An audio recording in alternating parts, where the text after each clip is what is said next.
Hello, everyone, and welcome to another episode of the Son of a podcast. As usual, I am joined by my dad. I am your father. I'm going to stop saying that. It's getting old. But I am your father. And I am going to be your host, Gabe, as always. And today's episode, we are going to be talking about in-game purchases. Kind of a continuation of a few episodes ago when we were talking about gaming. I think we briefly mentioned in-game purchases. We did, yeah. I'm not too sure. But here we are. It's going to be a full episode about it. I think there's quite a bit to talk about, and it's going to be quite a good one. Is there anything you want to say before we start off? Nothing at all. I'm looking forward to it. Nothing? And the reason why I think we did talk about it in the last one of the last episodes, but I think it's a big thing. I think we should. It warrants its own episode. It is, and it's especially in these past few years, especially since Fortnite came out. It's I feel like they've skyrocketed the in-game purchases. So kind of before we get into Fortnite and all this stuff, have you yourself ever spent money inside a game? Not obviously you spent money buying a game, but once you actually have the game, have you spent money in it? I'm sure I must have, but I can't recall right now. You can't recall? Not a single time, not even with Ghost Recon or any of these? I think I must have in Ghost Recon. Probably the temptation at some point must have been too large to get to not get something. But I can't remember. I'm not sure. I'm not sure if I have, to be honest. Yeah. I honestly, I can't remember you getting anything. No. The only time or the closest thing you have been is through me, kind of me asking you to buy it. No, I can see the attraction of it though. In other situations. But we can get into that later. Yeah, well, the analogy, because I can see why somebody would be into that. Mm-hmm. But I just don't understand it in the gaming context and what you actually get for your money. Yeah, that's what. Because for you, when I started getting stuff, it was kind of I remember you were super confused about it, and you're like, what? Why yes, would you? Exactly. I remember the first time it must have been Fortnite. The first time you brought it up, you wanted to get some sort of pack or something or other, and for in it at first, both Mommy and I were against it because you were too young to spend money on any kind of digital format. When you must have been 13, 14? No, younger. Younger? Yeah, 10, 11, something like that, I believe. It was in 2018, I think. Yeah, something like that, yeah. So yeah, 11, 12, I think I was.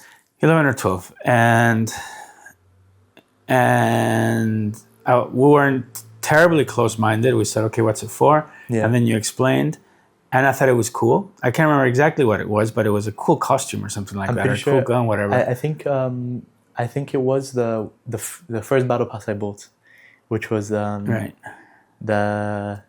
season 2 battle pass of Fortnite. I think that was. I don't think so. I think it was some sort of standalone skin or something like that you wanted to get. A normal one.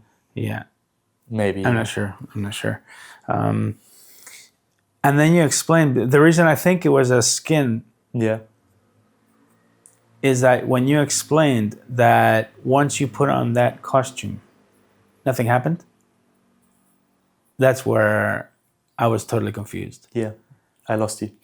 Yeah, so I mean, I can't remember what it was, but imagine it was a Stormtrooper thing that you wanted to get. I thought, okay, so you got more armor. No. Like, so what's so special about it? And you're like, well, I'll look like a Stormtrooper. And we're like, great, which is really, really cool, but how is it going to help you in the game? And the answer was, well, it's not. And I thought, well, then you definitely can't get it, because if you're spending money for nothing, and literally that's what I used to think, or I still kind of do, that you're spending money for nothing. Like, frankly, if you think about it, logically, it's spending money for nothing. The only thing you get out of it is it looks cool. Exactly. And in my time, or the way in my evolution of gaming, when you get something that looks cool, it's normally not for free, but it's virtual money. So you have to kill more baddies, or you have to get more points, or you have to climb up the tallest mountain. That gives you points to be able to do this. That unlocks cool stuff. Yeah. That doesn't do anything, but it's cool, right? So when I thought you have to actually pay for it, spend my money to make you look cool, I thought it was a cheat. I thought that's crazy. That's ridiculous. I still kind of do. Well, I mean, like, it makes sense, I think, like that. And it is true in a completely, I guess, binary sense where does it impact you in any other way? Does it help you? No. Well, then it's useless. You know what I mean? Yeah. But in my mind, it's kind of like clothes in a sense. Yeah. You know? You could just go to Carrefour where they sell the €5 t-shirts and that's it. Your whole wardrobe is the cheapest stuff.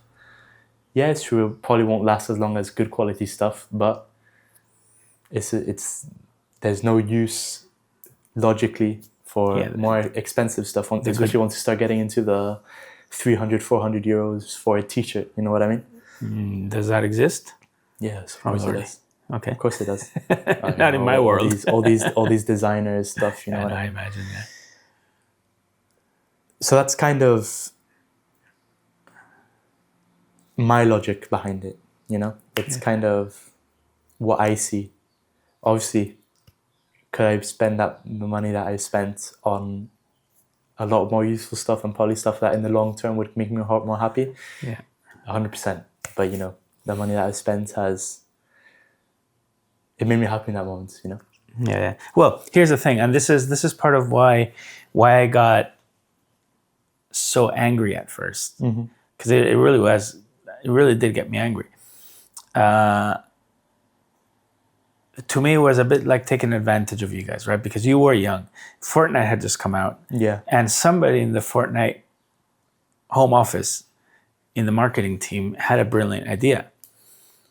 They said, you know what? These 6 to 12-year-old kids don't know any better. They don't know that their parents have been getting this stuff for free all their lives. All they have to do is fight a challenge in their game, and then they get it for free. Why don't we charge them for it? Just a small amount. Whatever, $2 for a costume or something like that. But imagine that we already have 100 million Fortnite users. Multiply that by 2.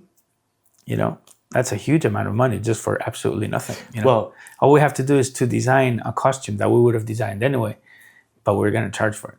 And that really pissed me off. The thing, it really started with Fortnite, but Fortnite came out with that already implicated. Well, the Fortnite Battle Royale, as we know it, came out with these costumes straight out the bat. But were they the first?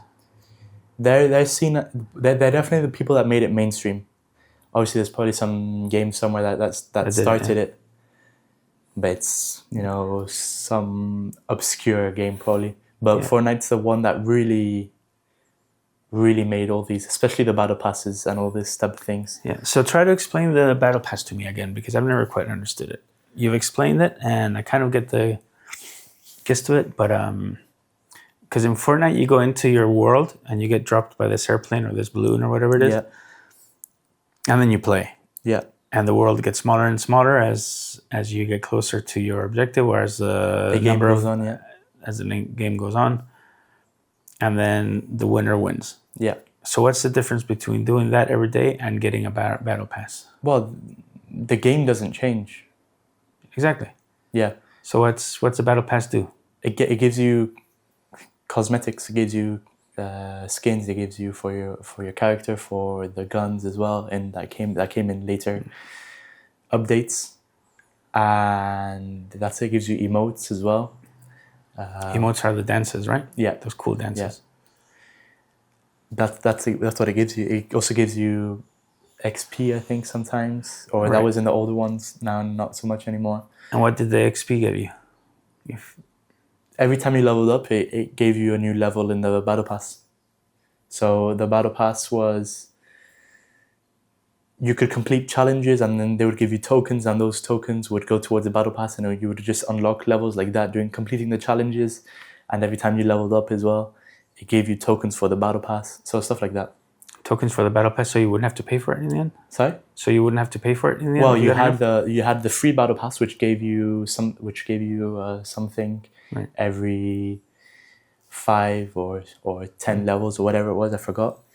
And the purchase, the one that you buy, the premium battle pass, gave you one every level, and the skins were cooler, and the dances were cooler, and Right. more supreme, I guess, more premium. Not supreme. Right. But if you didn't get a battle pass at all, you could still play the game with everybody Yeah, that of course, did have of a course, battle of course. pass. Yeah, Just that your skin was the regular skin. yeah, You couldn't upgrade to any kind of cool skin, but your power was exactly the same as anybody else's. well, there was no powers. It was just your skill level. So whatever, if you were good, you're good. If you're bad, you're bad. Yeah, so it's your own skill, but it's your own skill level. Yeah, It's of course, not. You of course, can't of course. upgrade your dude to kill somebody with one shot instead of three or whatever. Those games generally aren't seen in a good light. Yeah. Those are they're referred Really? to pay to win games. Yeah. Right, because that's the way it used to work in my time. You know, in the back in I'm assuming in the early 2000s. That's when I stopped gaming Yeah. really, until these cool games started coming out. That's the way it used to work. You used to get upskill your character by doing stuff or by killing more people. If you killed more people, you had access to a chest of Yeah, but that's of different. guns, So and you could also get tokens by which your hit was more powerful than it was yesterday. yeah, but that's different. That's by playing the game. What I'm talking about is paying to be Paying better. to it. No. That never. That's had what I'm that. talking about. No. That's what is nowadays generally seen as. Normally, when a game is like that, like Clash Royale, Yeah. it's normally, well, now it's different because now, especially nowadays, it's gotten a lot bigger. So, especially in the old days when someone was pay to win is what they call it. Right, It was yeah. very, very like. No, I guess the times that I've seen something similar to that is, I can't tell you one particular game, but quite a few of them had it. Mm-hmm. Is like, say if you have your character, say it's a shooter, and you're a soldier, and you have to be able to, as you get along, you get XP, you get better and better, and as you get better, your aim gets better. Mm-hmm. And as you go along, you get, you might, because you get better, you kill badder baddies, and the badder baddies have better guns. So if you kill a really bad baddie, then you get their gun, which was better than your gun. So that means that you finally you've got skill because you get better, and you have a better gun because you've killed a baddie.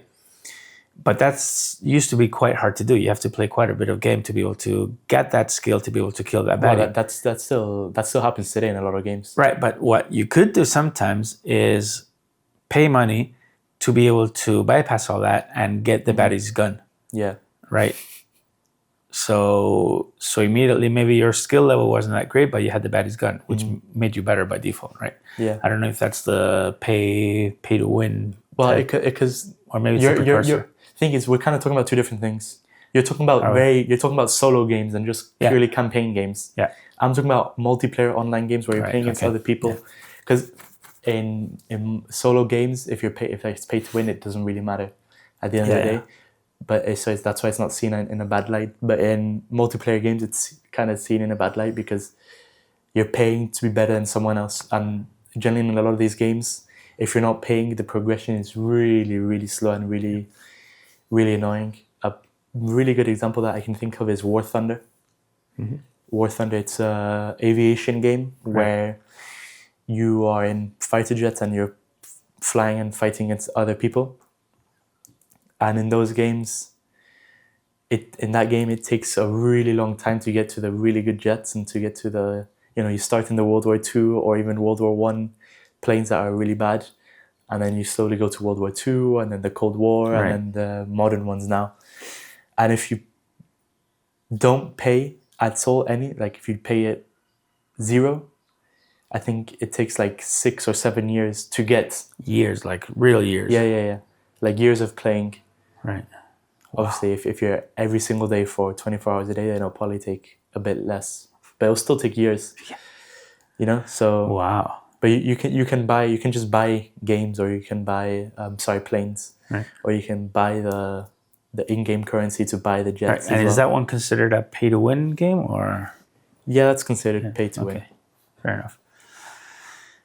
Well, there's just different concepts, and I grew up. I say I grew up, but the games I know, because I don't really play, multiplayer, online multiplayer, massive multiplayer games. I don't know. The only concept that my only familiarity with that concept is through you. And at first it was crazy. Eventually we gave in and we allowed you to spend some money sometimes to get skins because two reasons. First of all, we saw that it was a thing. It wasn't just like you being, it was a symbol of status. It meant a lot to you players. And you have to take that into account, right? It's like having your cool new shoes. Your cool new shoes, your M Jordan ones, originals rather than having some Carrefour, so we got that. And then second, because it was cool. I mean, eventually I got to see it as exactly like the shoes. Yeah. Right. It's a symbol of status. The only thing is that you don't actually touch it. It's digital. And we had to overcome the thought that something untangible was to you guys as if it was tangible. I feel as if it was a cool T-shirt, right? The reason you pay 180 euros for a Barcelona T-shirt from the Barcelona shop, it's because it's exactly the same as the players. Is it better quality than something else? Probably not, but it's from the Barcelona shop and it's the coolest thing around. So they charge you 180 euros instead of 60, like they might do in another shop. So you do it because it's it's there. Once we got that concept, it was easier to give you the money. But we were if you remember, we've always been very, very guarded with that. And I mean, do you remember the biggest anecdote about that? Yeah, I remember what I think you're going to suggest is, I think that there was a moment where you guys were like, Gabe, you're spending too much money on Fortnite. I think it was just after I'd come and said, dude, guys, can I buy this skin? And you're like, Gabe, you're spending too much money. And I said, okay, we'll do a contract where this will be my last skin for X amount of years. And you guys said, okay, sure. And I remember I wrote on a blank piece of paper. You did. A stupid contract, which I thought was super high lingo with I hence don't buy skins anymore. I hereby promise not to buy skins anymore. And we put the contract, we stuck it on my door. And I think that lasted like... Oh, no, we stuck to it. But it lasted like a few months, right? It lasted quite a couple of years. No, it lasted a long time. Oh, yeah? It lasted a long time, except you didn't think it would. In your mind, you thought, I'm going to write this contract, we're going to stick it up here, and I know that in a month's time, I'm going to be getting my way. But you didn't. For the same reason that we banned you from playing Call of Duty that one time because we saw you crying in the living room because you've been betrayed by your peers. It was starting to become the reason why you were playing. We noticed that you were playing to be able to get those skins and to be able to buy more skins. And that's when we said no. If you're going to play, you're going to play for fun and to play with your friends and to enjoy the game. You're not going to play the game to get more skins. So once we saw that you would overcome that, then we went back to giving you sometimes money for skins. And we made you pay for them. You did chores in the house to be able to get all that. It wasn't, I want to make this clear, that it wasn't just us dishing out the money. After that contract, you started doing things around the house, walking the dogs, doing the dishwasher. Oh, I think that's what the condition was, wasn't it? Like you could buy skins, but you had to do there was two conditions. You'd be getting a weekly allowance for the chores you were doing. And then second, you still had to run by us when you bought some things to make sure so that we could control you. And then it was all right. And what we always did allow you to do was get your battle pass when the season. That was at the beginning of every season, right? Yeah. And I remember every I think back then it was every three months or two or 3 months or something like that. Yeah, that you were always very excited because the season presentation came on and it was always at some weird time that was compatible with the rest of the world. So it was like because it's an American Epic Games, is an American company, so it was American times, and here was like 3 a.m. when the trailer came out. So at 6 when I woke up for school, I'd always have it. And I remember watching Allier Yeah. as well while Okay. having breakfast, sitting on the sofa watching on the TV. The good old days, yeah. Yeah. And you'd get really excited about that. It was like Yeah. like the grand football final or something for you. Well, because you have to think, Fortnite back then was. It was. It was the game. It was The game. There was millions of people. I mean, I generally, apart from GTA, they're probably the most. I don't have the stats. I don't know, but they're probably the most profitable game. Yeah. Well, especially you have to take into account that it's a free to play game, so you don't have to pay to play it. You just download it straight away, and they've made millions and millions and millions. Well, because they did it really, really well. Yeah. First of all, because of the cartoony element of it. Yeah. It wasn't. They weren't trying to be super hyper realistic. It was very cartoony, which was very attractive, exactly for the kind of people that they wanted to attract, which was people your age at that time. Exactly. 10-year-olds.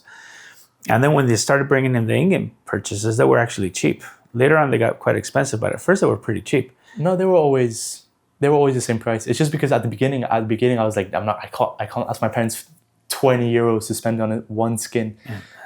So I also had to be tactical about it and ask for the cheap ones. Yeah, you had to get the. Yeah, later on when you started getting the skin packs, and I remember they're like 20, 25 years. I thought, you'd be crazy, man. Why don't you just go out and get yourself, a cool pair of underpants or something with that money. Underpants. Exactly, that's what you said. And that was just because that's expensive. That's a lot of money that you can do a lot of other things with it. But I do get it. Yeah. Right. I'll give you the reason why I personally get it is because you might know that I play guitar, right? But I can't justify spending 2,000-3,000 euros on a beautiful amp and another 2,000-3,000 euros on a beautiful high-end guitar, because my money isn't really my money; it's your money as well. Yeah.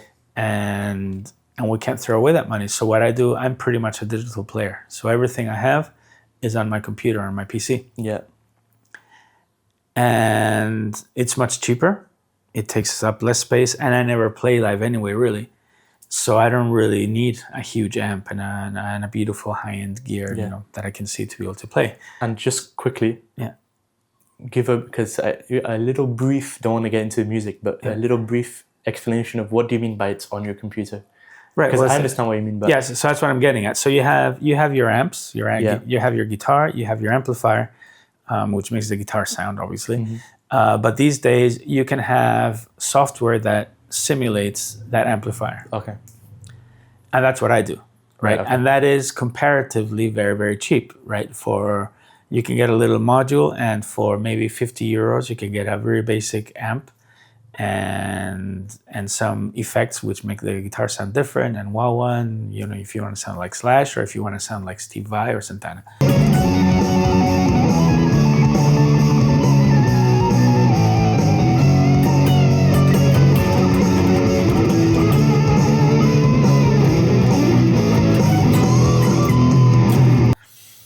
And that's all you need, really. Yeah. And that, even if you have a really, really good computer, that's going to be half the price than a really good amp. But of course, it doesn't stop there. Once you have that and you see that it actually sounds really, really good and really well, it's only 50 years away from getting the next little thing that will make it sound even better. And what you're always thinking is that for 100 euros, I literally have the equivalent of maybe 20,000 euros worth of physical gear, right?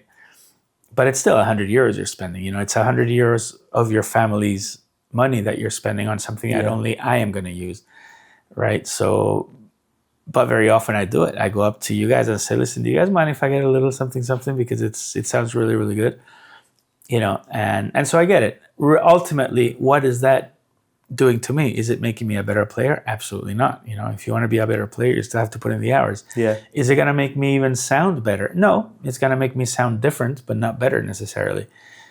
It's a little bit like your Fortnite skins, really, for adults. So I do get where your attraction comes from. Yeah. I just don't get it because it's a skin, Yeah. It's not a guitar pedal. It's not an effects pedal that's going to make you sound different. It's just going to make you look different. But they are cool, and the Fortnite people did it really well. I mean, those Yeah. Star Wars packs that they brought were great. I wanted to play Fortnite when they came out. Those little, what are they called? The dances? Yeah, the emotes. The emotes were great. I mean, the floss, for Christ's sakes. They probably invented it, no? It was a kid that invented it. Yeah, and right. they So just and copied suddenly it. all Fortnite was doing the floss. Yeah. And, But yeah, what Fortnite did is crazy. yeah. And they paved a completely new direction Into the world of gaming, and business. It's a business model. Yeah. It was great. I mean, even you, considering that we're pretty conservative in that sense, and we're pretty guarded because we're not rolling in the books, Yeah. right? So we can't dish out the money. You must have spent a good, quite a few €100 in your in-game purchases throughout the years. I don't know if you still do. Yeah, I still. Now I just do it in a different game. Now In I a do it in different game. Valorant. and now you control your own money. So even if it's still partly our money, Yeah. you control your own money. So it's up to you to spend less on food and more on Fortnite or Valorant or whatever it is. But yeah, it's crazy. It really is crazy. And I understand why a lot of parents are so against it, because I struggle to understand it. And the only way I can see it is pretend that those things you're getting are actually physical elements. Is it raining? Sorry, one of the dogs is drinking water. Drinking water. We'll do a break until she finishes. Do you have any figures? Do you know how much money Fortnite is making with in-game purchases? No clue. But it's probably in the billions. Oh yeah. It's interesting to know. I can search it up if you want. Yeah, go for it. Are they still the biggest in that sense? Or are there games that have taken over? Are they still in the forefront of the multiplayer gaming and the... Wait, we have a visitor. That's fine. Hello. Are they still in the forefront of this kind of thing, or are they being overtaken by somebody else? In the gaming? Yeah. No, they haven't been in the forefront for quite a while. They're still very big with the children. You can come through, because the camera still sees when you're standing there. So. Is a little screwdriver in your... Yeah, it should be all there. Should all be there, Baba. Sorry. I know it's a family podcast. Mommy can come in and out. The dogs can drink water. Apparently in 2018, when it was like very new, it made $5.4 billion. Jeez. And that can only be an in-game purchasing because it's a free game. Yeah. Wow. So the estimate is between 2018 and 2000 now, because I'm guessing they don't have the proper details, is $42 billion. Billion with a B, yeah? Yeah, billion. Wow, that's incredible. That's amazing. I mean, that is a serious business model, huh? Yeah, it's crazy. I mean, it's just whoever came up with that is a genius in marketing. Who wants to get through? So who's the biggest now? Well, here's the thing. Ever since Fortnite has left, or has taken a step back, I guess, not willingly, just after a few years, they kind of, I guess, people grew out of it maybe, or kind of got tired. Say, are you sure they're still not as big? It's just that they're still catering for... No, they're not as big. Because the thing is, before, it was, everyone was playing it. Like, it didn't matter what age you are, all the streamers were playing. You went on Twitch, all the streamers on YouTube, all the YouTubers. Yeah. I mean, everybody was playing it. Now there's still a lot of people playing it, but it's just not nearly as close to the peak. Yeah. You know? But it's still very popular with the little kids. I mean, that's why they still pump money into Fortnite, and they still bring out skins and stuff, because it works and they still earn money from it. But so the little kids, these 9-10-year-olds, what are they playing now if it's not Fortnite? Roblox? No, I'm saying they still play Fortnite. Do. All right, that's what you were saying. Sorry, I was distracted with Charles, who's trying to get through. Yeah, they still play Fortnite and they still do all things. But now I feel like it kind of stops at 14, 15. At 14, 15, yeah, before it was. And then afterwards, but before it was... Everybody. If you're below 30, yeah, you're playing Fortnite.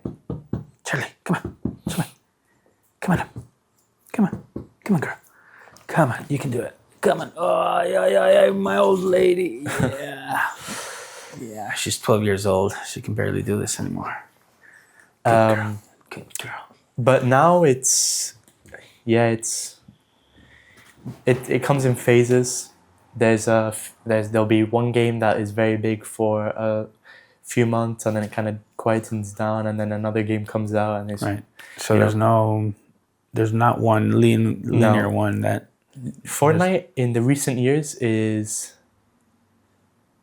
one in my mind, which I can't think of anyone that has been at its peak for such a long time. Right. Because it was at its peak for 2-3 years. Long time. And COVID was great for Fortnite. Yeah, COVID was great.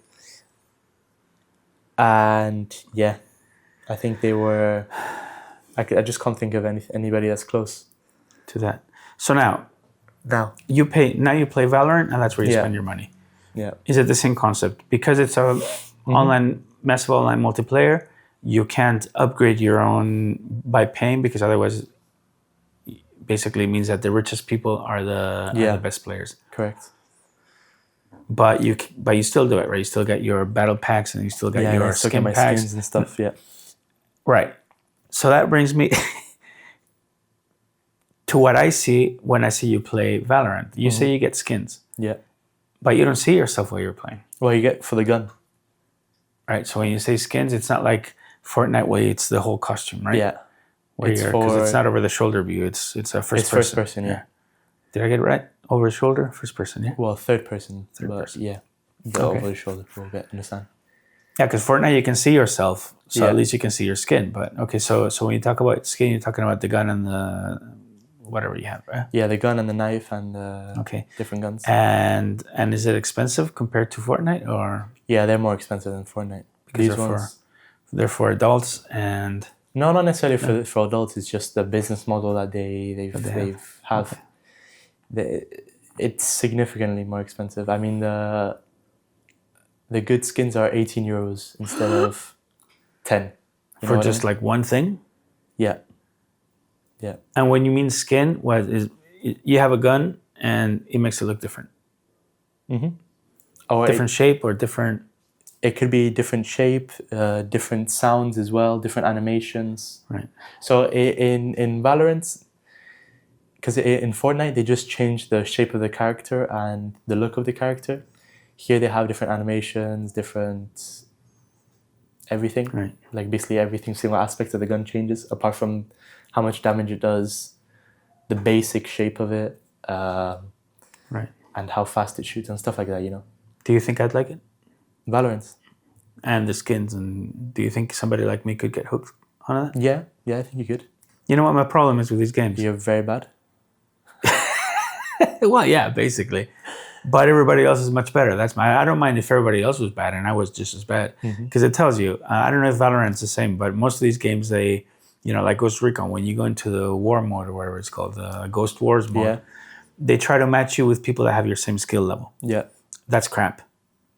I don't know if people undermine their skills so that they can be better than others or something, but I last literally 10 seconds in one of these games. And I don't understand that. If they're supposed to have my skill level, they're supposed to be as bad as me. So, we're supposed to be trying to... Well, in Valorant, the first few times you'll have to play probably against people that are better than you, because you'll go into an unrated game, and then it's anyone can play against anyone. And then you can go into a ranked game. Well, you see, that's my issue. And then in ranked, then you play against people that are your level. Right. My problem with those games is that, I get it, but then I get killed so fast, I don't have time to improve. So I get sick of it. Yeah. I'm going to try it though. I might even do a little progress report because I'm curious to see how cool these skins are. I want to see if I get the same buzz as I do with my digital instruments. Yeah. Now we're going to move on to a different game. Okay. And they also have in-game purchases. Okay. But actually, you're going to learn something new, because you won't know. You'll know probably a little bit. You'll know the game, but you won't know anything about the in-game purchases. And this is completely different to any other game. And this is CS:GO, Counter-Strike.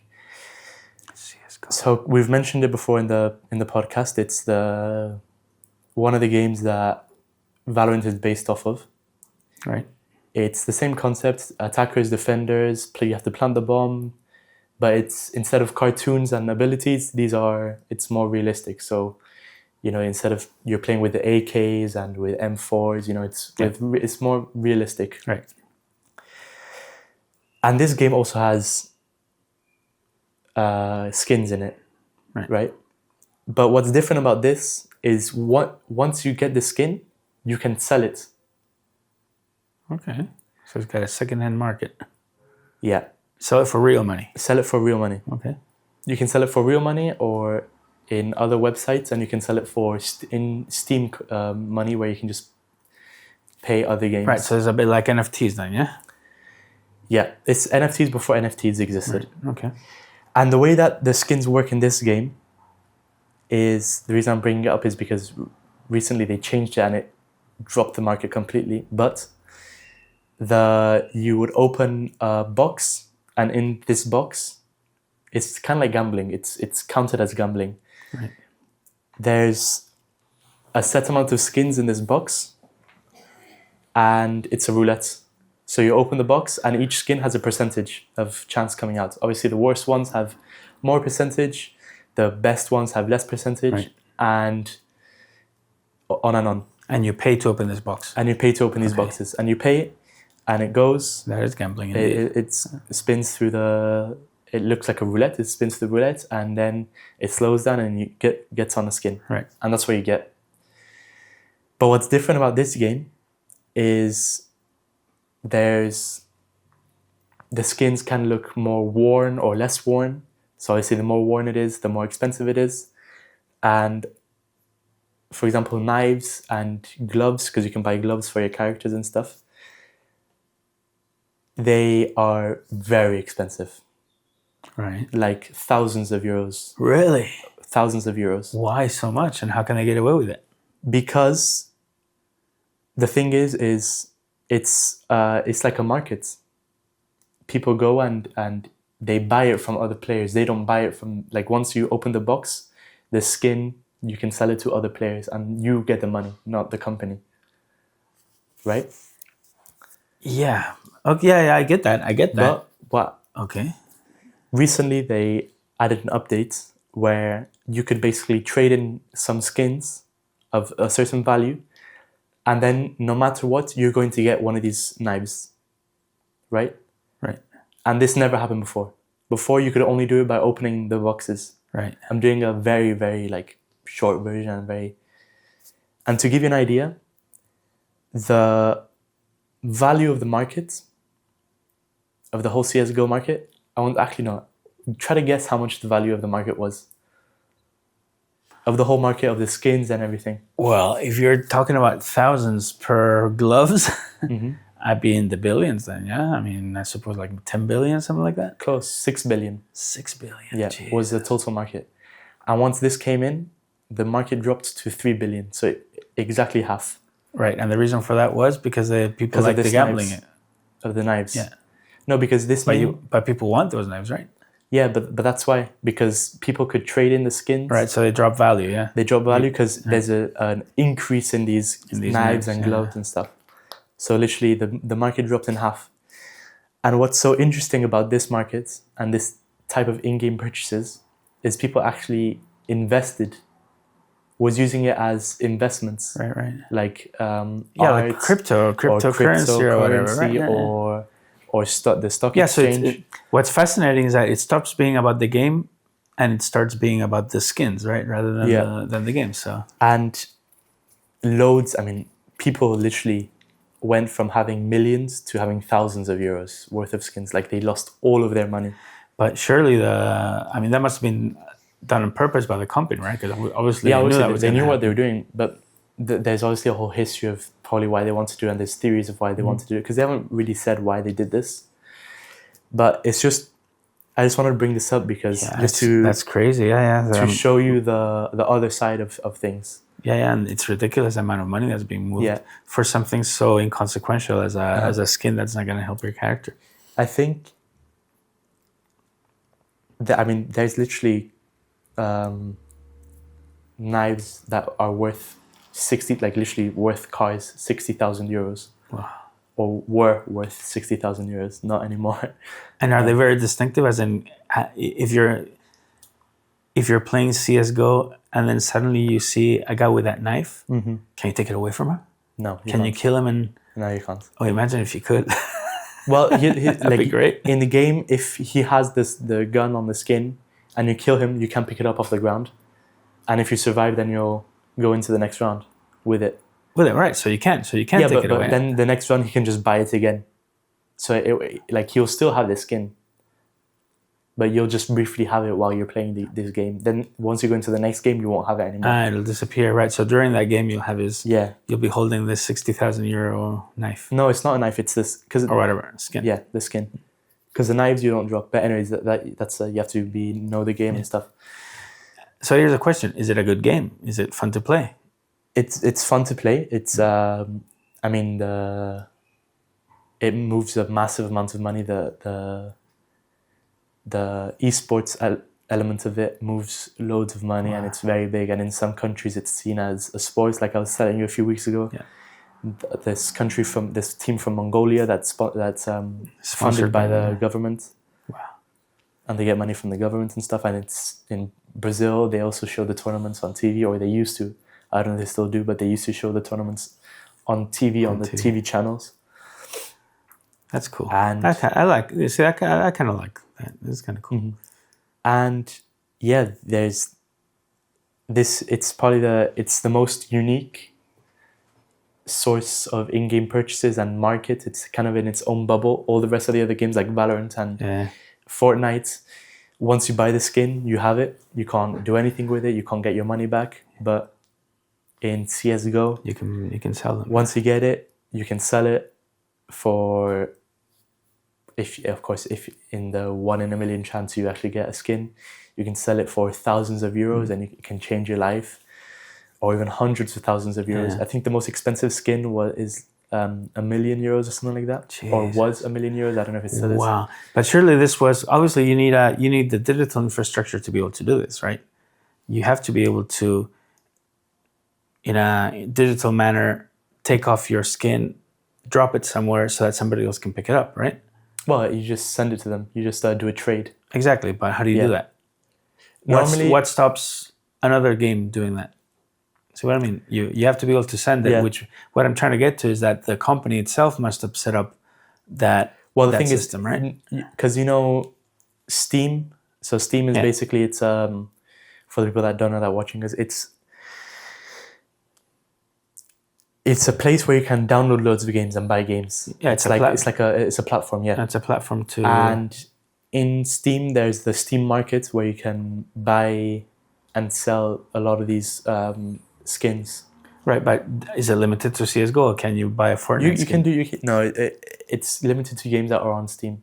You can do it for any game, but just other games don't have this ability.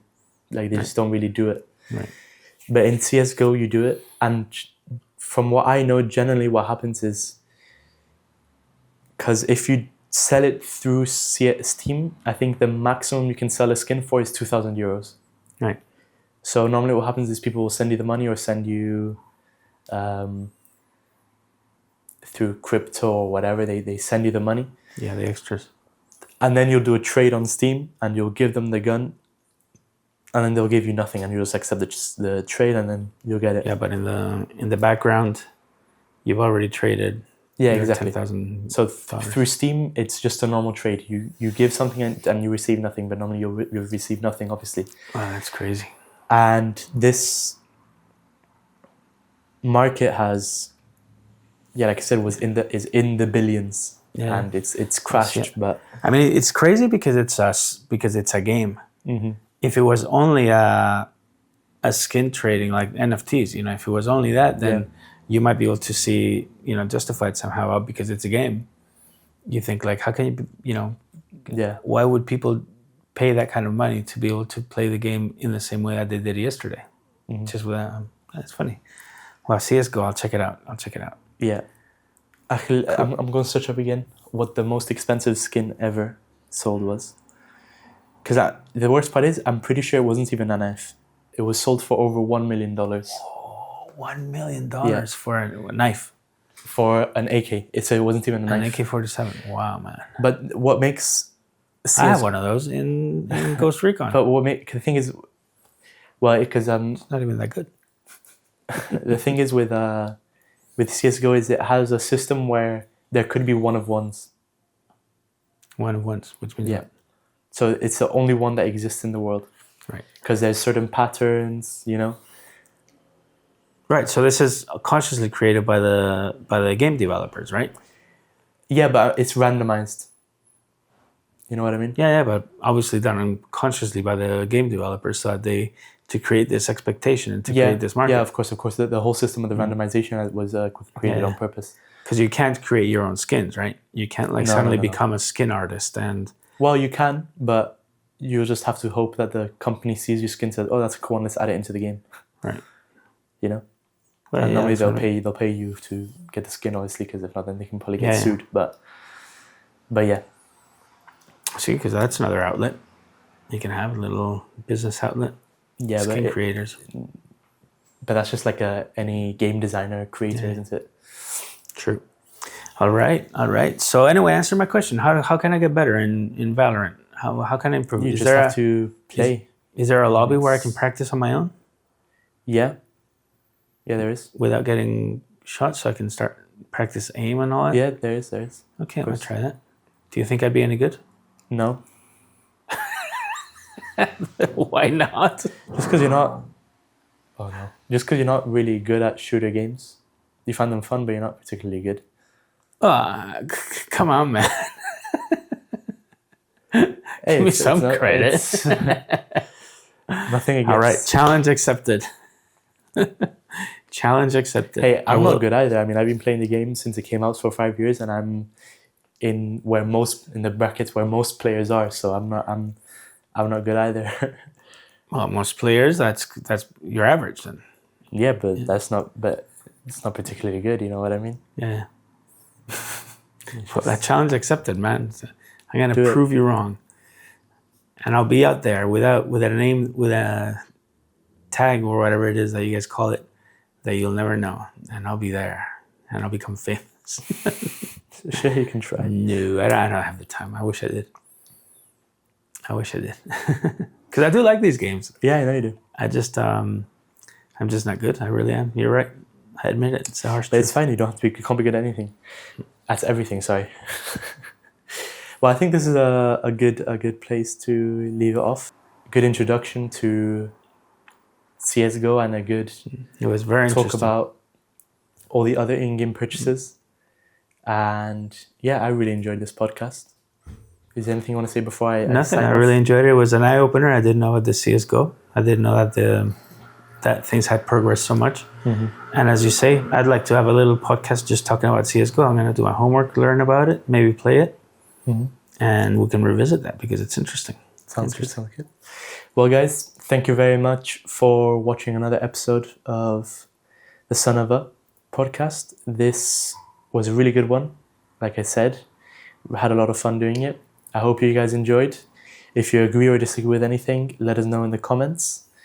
And yeah, like and subscribe. I think that's pretty much it. No, we don't Pretty have much anything else to say. We shall see you later. Yeah, see you Bye-bye. guys in the next episode. Goodbye.